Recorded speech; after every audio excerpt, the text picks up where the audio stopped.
Well, the time is just gone 8 minutes past 8 a.m. and we kick off this morning. We've got a country that is on a red alert, and this is ahead of the EFF national shutdown, calling for the resignation of the President Cyril Ramaphosa. And the EFF is saying that only President Cyril Ramaphosa's resignation can stop the national shutdown.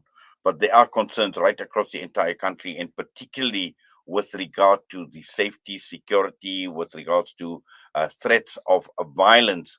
And this is the assurance that many are seeking, and we've seen even the official opposition, the Democratic Alliance, expressing their concerns, and also to the extent where the city of Cape Town is seeking an interdict against the EFF shutdown, and also at the same time calling for assurance from the Minister of Police, Becky Kelly, that the EFF's national shutdown won't turn violent. And we're going across now to be joined by a Member of Parliament for the DA. We're talking with Andrew Whitfield. Andrew, good morning to you, and welcome to the show.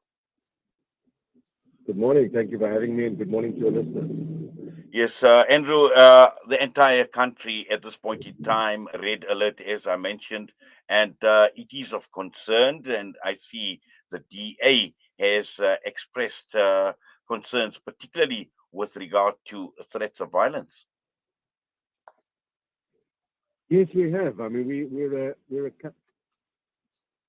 a country that is marked by violent unrest every single day. We're a country that has come off the back of violent unrest in July 2021, and any threat of violence should be taken very, very seriously, especially when it comes from a political party that is calling for the shutdown of the entire country and its economy, which is effectively not an ordinary protest. It is an extraordinary situation where the rights of South African citizens, hard-working, law-abiding citizens, are going to be interfered with. And we know that to be a fact because the EFF has already said businesses must close. They've issued notices to businesses. They've warned them that there will be looting. They are brandishing firearms on social media, saying that they are ready. So the threatening tone of the EFF's messaging around this violent unrest needs to be taken a lot more seriously by our security cluster in government. And sadly, we've seen a very, very mild and gentle response from the South African Police Service and not a word from Minister Taylor. Yes, and what we've seen of late, and you mentioned the July unrest, but also looking at protests generally that take place in South Africa, and this seems to be the norm, Andrew, where they always seem to be accompanied by violence. We've seen it with the Nahawu, the health workers strike. We've seen it with university students, and that appears to be a norm these days, and this is definitely unacceptable. It is completely unacceptable, and the Nahawu strike is the most disgraceful and despicable act of protest that I've seen in this country for a very long time, where babies, babies are dying in hospital, patients are being dragged out of ambulances, and parents and family members are being prevented from visiting their loved ones who may be dying inside those hospitals. It is just unacceptable that such levels of violence exist in our society, but we must understand where it comes from. We have a government that doesn't listen, a government that has no longer got the heart or the capability to deliver services and to treat state officials with the dignity that they deserve. But equally, on the other end of the spectrum, we have a state security cluster that is incapable of responding to violent unrest. And so people don't feel that there will be consequences for their actions. And as long as these violent protests go unchecked, where police officers are not arresting people and charging them and jailing them, they will continue. And so we need the South African Police Service to be on high alert for Monday, but every single day they need to be prepared to take strong action against those people who break the law, and especially those who break the law while infringing on the rights of other South Africans. Andrew, just for a moment, let's just take the EFF out of the equation, but let's just look at the motivation and the reasoning that Julius Malema has given behind the strike, calling for the resignation of the President Cyril Ramaphosa, and amongst many other issues, an end to load shedding, the water crisis, the joblessness, the poverty in the country. Now, clearly, these are valid reasons. Absolutely. Then you should have a valid protest. This is not a valid protest. This is an attempt to shut down the economy. And this is a political party that purports to promote economic freedom, but you don't promote economic freedom by shutting down the very economy that is employing people and creating opportunities. We need to open up our economy, and where we need to protest, we protest in a responsible manner that coordinates with local municipalities, that protests in the right way to the seat of government to hand over a memorandum or a petition. What's going on Monday is not coordinated. There's been no consultation with local municipalities. There's absolutely no interaction with any law enforcement agencies to ensure that both the protesters and the public are safe. And there's a very real threat that both public and private infrastructure are going to be damaged.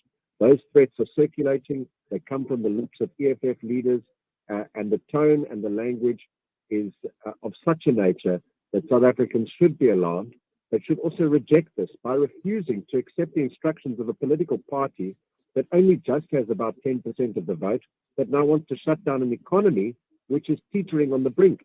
Our economy is drowning. People are unemployed. More people will be unemployed after Monday. So protest by all means.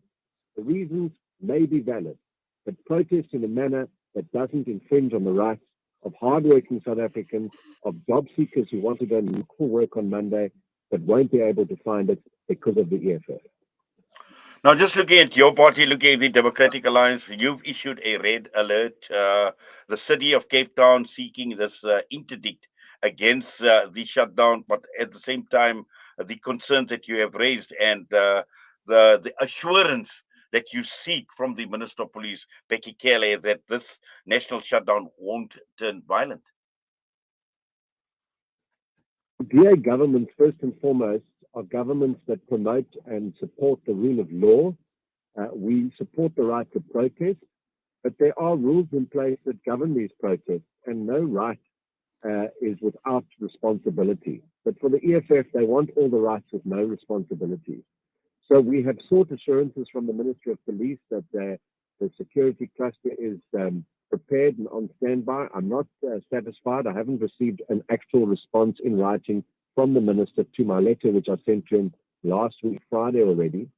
But across the country, where the DAs and government and municipalities, they are engaging with the business community, engaging with law enforcement agencies and local security structures to make sure that everybody is prepared to enforce the law. At the end of the day, the number of protesters that are trying to shut down the country pales into insignificance compared to the number of hardworking South Africans who want to get to work. So the DA, in opposition and in government, is fully committed to upholding the rule of the law and making sure that the EFF's protest is conducted within the confines of that law. Now, you are obviously on record of saying that the rhetoric surrounding the shutdown indicated that protesters intend to break the law and do not fear the consequences. Now, we've seen this in the past. We've seen with the July unrest as well, in terms of consequences. And I mean, we've had an entire commission of inquiry in the past that investigated the July unrest, and nothing seems to have come out of it. And again, when we are talking about responsible, being accountable, and more importantly, making sure that those who need who break the law, and those that don't fear the consequences, this again, becoming a norm. At the end of the day, one can actually get away with murder in this country. Absolutely. And it's a sustained abdication of responsibility by the state, which is responsible for maintaining law and order. And somebody said to me the other day, you can't say law and order because it sounds like it comes from the dark days of apartheid. But the two words, law and order, we all want order in our lives. and we all want to abide by the law and to make sure that the law is upheld. Why should law-abiding South Africans be sacrificed by the very state that is there to serve and to protect them when the EFF and other organizations want to run rampant across the country, shut down economies, cause harm to private property, public infrastructure, and potentially place the lives of citizens at risk? We have a very big problem in South Africa when it comes to strong law enforcement that makes sure that we preserve and uphold the rule of law in our country. There are too many people that get away with even the smallest infringements. And I always say to my friends and my family, not stopping at a stop street is where it starts. Nobody stops at stop streets anymore because taxis do X, Y, and Z. And the government itself has become like a criminal syndicate. And I said this in the State of the Nation address debate, and I said it directly to the president. What example should criminals follow if not the example of their own government? The government that steals and plunders, the government that is constantly being charged with various charges of corruption. We simply cannot sustain this trajectory. And that is why in 2024, we need to make a strong move in this country to a new dispensation that actually protects and promotes the rule of law in the interests of all law-abiding, freedom-loving South Africans. Well, Andrew Whitfield, we're going to have to leave it at that, and we do appreciate you taking time out this morning and being part of this discussion on Salam Media. We wish you all the best, and please take care. Thank you very much. Andrew Whitfield, Member of Parliament with the Democratic Alliance, ahead of the national shutdown. We're going to go for a break, and major developments that have been taking place in Pakistan, and the police are coming to the house of the former Prime Minister Imran Khan arrest, and we've seen the images, we've seen what has been playing out in Pakistan, and we will unpack that when we come back with Dr. Shahida Wizarat.